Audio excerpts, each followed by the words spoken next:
Eto na. Kailangan talaga mag-share the blessing itong si BBM. Bakit ka, bibig? Iglesia ni Cristo, may pabala na kay BBM. Yung sinabi ni Katibinag at ni Banatbay na iba blacklisted ng INC ang mga congressman, ang mga senador, ang mga party list, at kung sino man, mga politiko na pipirma sa impeachment ni BP Sara, blacklisted sila. Pero yung ibang congressman walang pakialam eh. Parang hindi siya effective. Parang sabi ng ilang congressman, I don't care. Uy, grabe. Parang confident, lalo na ang party list. Mga party list, confident sila ay. Confident at hindi sila takot sa INC. Unity voting. Ay, hindi sila takot sa ganyan, mga kabibig. Pero, merong pabala ang INC. I don't know kung pabala ba ito or maybe a wake-up call para kay BBM, sa BBM admin. Sabi ng ilan, sinisingil na ba ng Iglesia ni Cristo si Marcos Jr.? Ooh, talaga ba? I don't think so. Kasi itong Iglesia ni Cristo, before sila mag-unity voting, ay talagang pinag-aaralan nila ang mga Katoliko, ang mga politiko na pupunta sa kanila, humihingi ng tulong. Hindi sila instantly magbibigay ng, or for example, dadalhin ang pangalang ng mga politikong ito. Kailangan pinag-isipan, tinignan ang mga kredibilidad, tinignan kung talagang para sa masa ba ito or hindi. Nako po, si Bam Aquino. Si Bam Aquino na endorso noong 2025. Do you think Bam Aquino will vote for impeachment ni VP Sara? Isabi naman ng INC, kung sino mang politiko na boboto pabor sa impeachment ni VP Sara, blacklisted na forever and ever. Enough is enough. Ito kabibig ha, meron tayong video panonoorin kung saan message ito ng INC para kay VVM, para sa BBM admin ba ito? Let's watch this video mga kabibig. Payagan po ninyo na iparinig ko sa inyo ang pahayag ng Iglesia ni Cristo. Mula nang magsagawa ng Rally for Transparency, Accountability, Justice and Peace ang Iglesia ni Cristo noong November 16 to 17, 2025, patuloy kaming naghihintay kung paano tutugunan ng gobyerno ang malawak na katiwalian na naganap sa ating bansa. True. Mahigit 3 buwan na ang lumipas, subalit wala pa ring natatanaw ang mga mamamayan na kalutasan sa napakalaking pangungulimbat sa kaban ng bayan. At sa halip na ang mga salarin ang hanapin at usigin, ay ang mga nagbibigay ng impormasyon at tumitestigo laban sa kanila ang kinakasuhan at ginigipit. Kung kaya't hanggang ngayon, ay hindi pa natutunton ang sinasabing mahigit na 1 trilyong piso na inilaan sa mga flood control projects at iba pang pagawaing bayan. Sapagkat, ang hinahanap ng mga dapat mag-imbestiga ay ang mga pangyayaring maaaring magamit para mailihis sa iba't ibang issue ang problemang ito. Correct. Hinihintay ng mga Pilipino ang sinasabi ng Senate Blue Ribbon Committee Chairman na we will go where the evidence lead us. Hala. Ngayong may mga lumalabas na pahayag na mula sa mga sangkot, kabilang ang umano'y nagpadala ng mali-maletang pera. Yan na. At kamakailan lang ay pinatunayan ng mga dating sundalo na umaming sila ang naghatid ng mga ito. Hala. Bakit tila walang malinaw na hakbang upang palawakin pa at tapusin ang investigasyon? Anong ebidensya pa kaya ang hinihintay upang seryosohing tuntunin ang mga mastermind sa katiwaliang ito? May mga pahayag din na ang paglitaw ng mga dating sundalo ay bahagi ng isang destabilization plot. Kung ganoon ang paratang, hindi ba lalo itong dapat imbestigahan sapagkat ang destabilisasyon laban sa gobyerno ay isang seryosong usapin ukol sa pambansang seguridad? Bukod dito, ang malawakang bahagi ng inihayag ng mga dating sundalo ay tuwiran pa namang may kaugnayan sa naganap na paglimas sa salapi ng bayan. Naku po. Matamang naghihintay pa rin ang sambayanan kasama ng milyon-milyong Pilipino sa buong mundo at maging ng mga international media at iba pa na nagmamasid, ang mga kaanib sa Iglesia ni Cristo ay patuloy na nakabantay. Maling isipin na nalilimutan na ng mga Pilipino ang isyong ito sapagkat ang pondong pinag-uusapan ay mula sa buwis at pawis ng mga mamamayan. Correct. Ang aming panawagan ay nananatiling malinaw. Ilantad ang buong katotohanan. Papanagutin ang dapat managot at pairalin ang katarungan upang maibalik ang tiwala ng bayan at maitaguyod ang tunay at pangmatagalang kapayapaan at pagsulong ng Pilipinas. Buti pa ang INC, no? Nagbigay sila ng ng statement regarding sa mga nangyayari sa Pilipinas. Ang Katoliko hindi man lang nagbigay ng statement. 'Di ba? Wala tayong narinig na mga pagkundina ng CBCP, ng bishop, ng kung sino mang pare, kinukundina itong korupsyon, itong 18 ex-Marines na naglabas ng affidavit. Wala ka, bibig. Wala man lang sumisigaw na mga pare na ilabas na ang committee report ng Blue Ribbon Committee. Wala man lang sumisigaw na pare na imbestigahan ang affidavit ng 18 ex-Marines. Wala man lang sumisigaw na ang flood control anomalies kailangan ilabas na or sino man.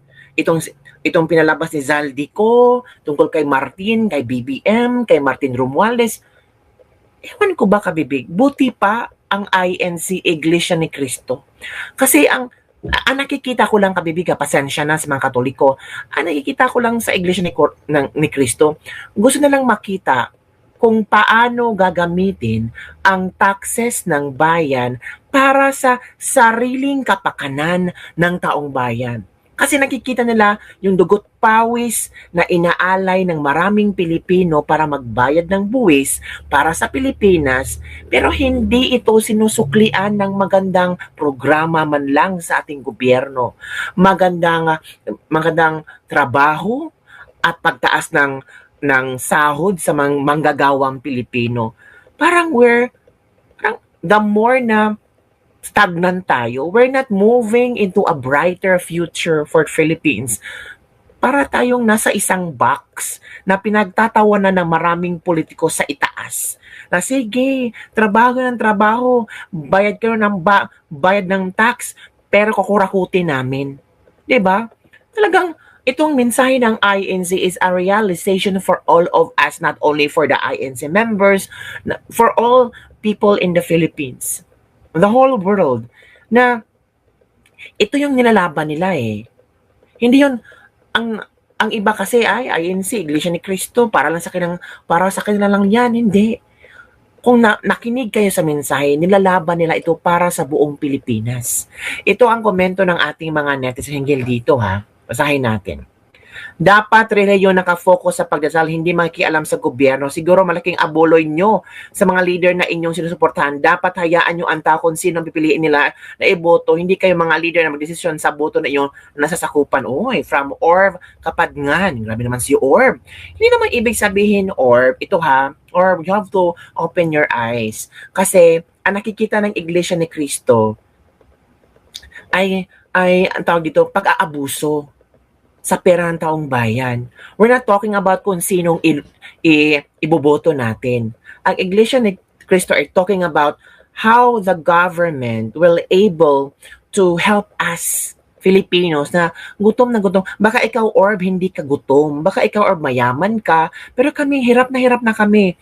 Hoping that all group of religions support the good governance and renounce the corrupt officials of the country. God save the Philippines. Salute ako sa malasakit na mga INC, nagkaisa para sa katotohanan at para sa bayan. Which is true naman, kabibig, di ba?